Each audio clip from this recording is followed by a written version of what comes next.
আমার ভাই, আমার বন্ধুগণ, এই জায়গাটায় আজকে আমার মূল পয়েন্ট, মুদ্রার এক পিঠ নিয়ে খুব আলোচনা করি, ভালোবাসা নিয়ে আমাদের খুব আলোচনা হয়। আল্লাহ দিনের জন্য একজন আরেকজনের সাথে বিদ্বেষী মনোভাব লালন করা, এটা নিয়ে আমাদের সমাজে আলোচনা হয় না। দোস্ত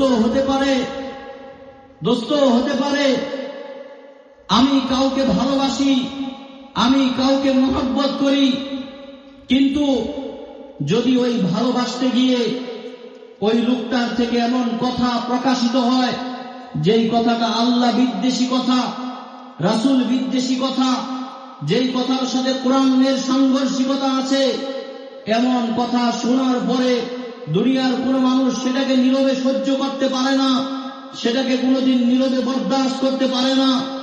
প্রিয় ভাই ও বন্ধুগণ, দেখবেন সময়ে অসময়ে আমাদের দেশে কিছু মানুষ, যদিও হিন্দু ধর্মের কোনো অনুসারী, হিন্দু ধর্ম নিয়ে প্রশ্ন তুলে না, বৌদ্ধ ধর্মের কোনো অনুসারী বৌদ্ধ ধর্ম নিয়ে কোনো প্রশ্ন তুলে না, খ্রিস্ট ধর্মের অনুসারী খ্রিস্টানদের ধর্মীয় গ্রন্থ নিয়ে কোনো প্রশ্ন তুলে না, অন্যান্য ধর্মের অনুসারীরা তাদের ধর্মগ্রন্থ নিয়ে কোনো কথা বলে না। কিন্তু অত্যন্ত দুঃখের সাথে বলতে হয়, আমাদের এই বাংলাদেশে বিভিন্ন সময়ে নাস্তিক এবং মুরতাদরা আল্লাহর কোরআন নিয়ে বিভিন্ন ধরনের বাজে মন্তব্য করে। প্রিয় ভাই ও বন্ধুগণ, যদি আপনার ভেতরে ঈমান থাকে, যদি আপনার কলিজার মধ্যে ঈমানের আলো জ্বলে, তাহলে যার মুখ থেকে ঈমান বিরোধী কথা বের হবে তাকে কোনোদিন ভালো মানুষ, কোনোদিন মুসলমান এবং ধর্মীয় জ্ঞান যার মধ্যে আছে সে কোনোদিন ভালো দৃষ্টিতে দেখতে পারে না। ঠিক কিনা বলেন? দোস্ত, আপনারা জানেন বিগত কিছুদিন আগে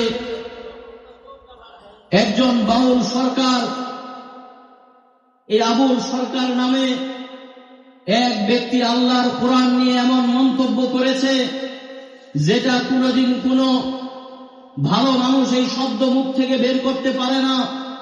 আল্লাহকে নিয়ে কটূক্তি করা, আল্লাহর শানে বিভিন্ন ধরনের বাজে মন্তব্য করা, এটা আমাদের দেশে এই প্রথম নয়, বরং আপনারা জানেন 2016 সালে বিবারিয়ার নাসিরনগরে আল্লাহর কোরআনকে নিয়ে কটূক্তি করা হয়েছে, আল্লাহর কোরআনকে নিয়ে বাজে মন্তব্য করা হয়েছে।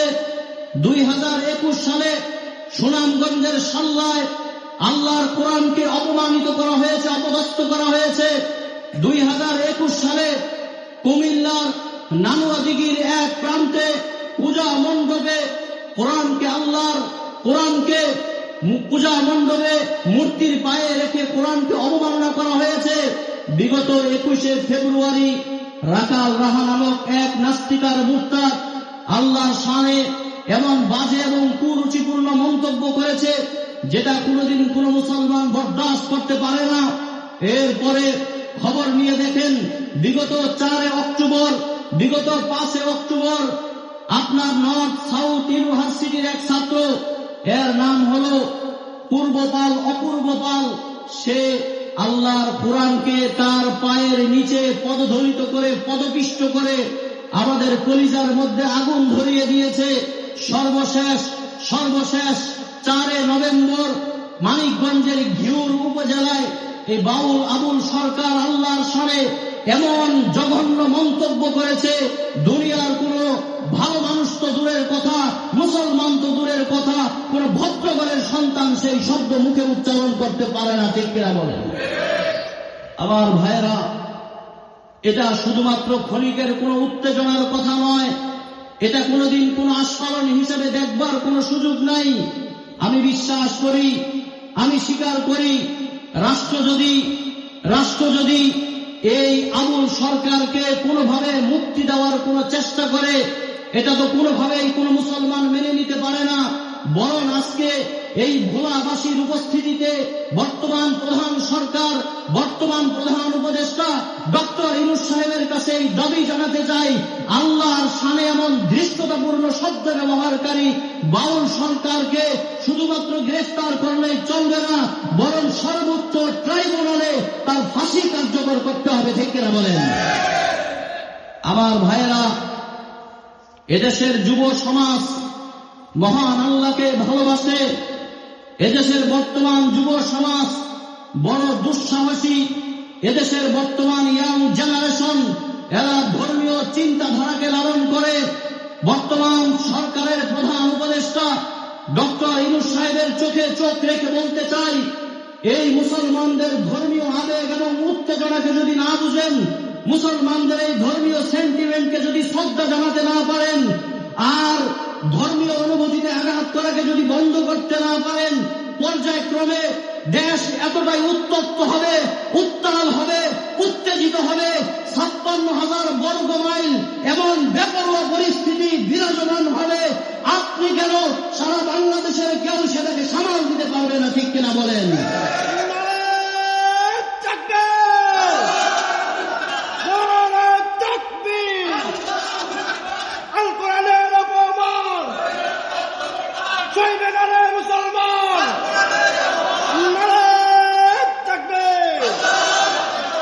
আমার ভাইয়ের, আমার বন্ধুরা, রাষ্ট্রের প্রতি সর্বোচ্চ শ্রদ্ধা রেখে বলতে চাই, এই বিভিন্ন সময়ে আল্লাহর কোরআনকে নিয়ে যাওয়া বিভিন্ন ধরনের বাজে মন্তব্য করে মুসলমানদের কলিজার মধ্যে আগুন ধরায়, তাদের বিরুদ্ধে ব্যবস্থা গ্রহণ করুন।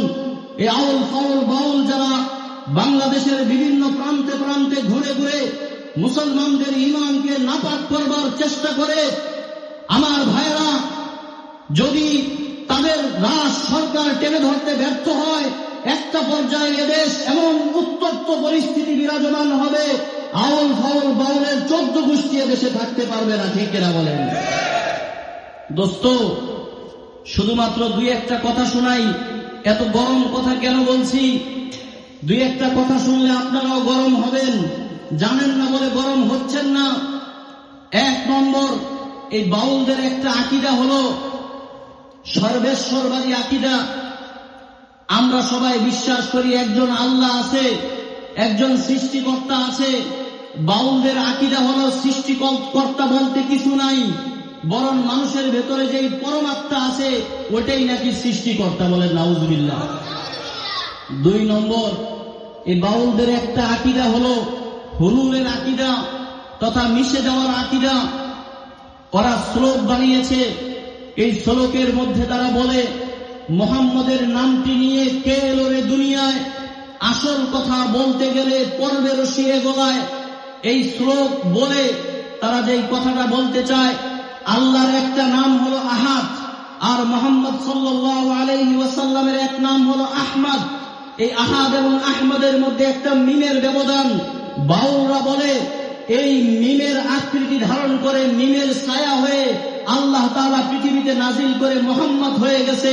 কাজে আল্লাহ এবং মুহাম্মদ দুইজন নয়, বরং আল্লাহ এবং মুহাম্মদ একই ব্যক্তি। বলেন নাউজুবিল্লাহ। বলেন, এমন ধারণা যারা পোষণ করে এরা মুসলমান না কাফের? এরা মুসলমান না কাফের? 3 নম্বর, কেন এত শক্ত কথা বলছি? এবার আরেকটা শুনেন। সুধীর চক্রবর্তী লিখেছে, বাউলদের আকীদা হলো লা ইলাহা ইল্লাল্লাহ, লালন রাসূলুল্লাহ। এরা আমাদের নবীজিকে রসুল বলে মানে না, এরা রসুল মানে লালন সাইজি লালন শাহকে রসুল বলে বিশ্বাস করে। আমাদের রসুলকে পৃথিবীর কেউ যদি রসুল বলে না মানে, তাহলে সে মুসলমান না কাফের? এজন্য প্রিয় ভাইয়েরা, এদের ব্যাপারে আমাদের সতর্ক থাকতে হবে, সোচ্চার থাকতে হবে, সর্বোচ্চ পর্যায়ের সোচ্চার থাকতে হবে। দোস্ত, হক কথা বলতে গিয়ে কোন সময় ভীত সন্ত্রস্ত হওয়া যাবে না। হক দিতে হলেও বলতে হবে, ন্যায়ের কথা, সাম্যের কথা, ইনসাফের কথা আপনাকে বলতেই হবে। এই ইসলাম এবং মুসলমানদের মধ্যে যদি ঈমানের প্রকৃত জাগরণ থেকে থাকে, মুসলমান কোনদিন বেঈমান কে পরোয়া করে চলবে না। প্রিয় ভাইরা,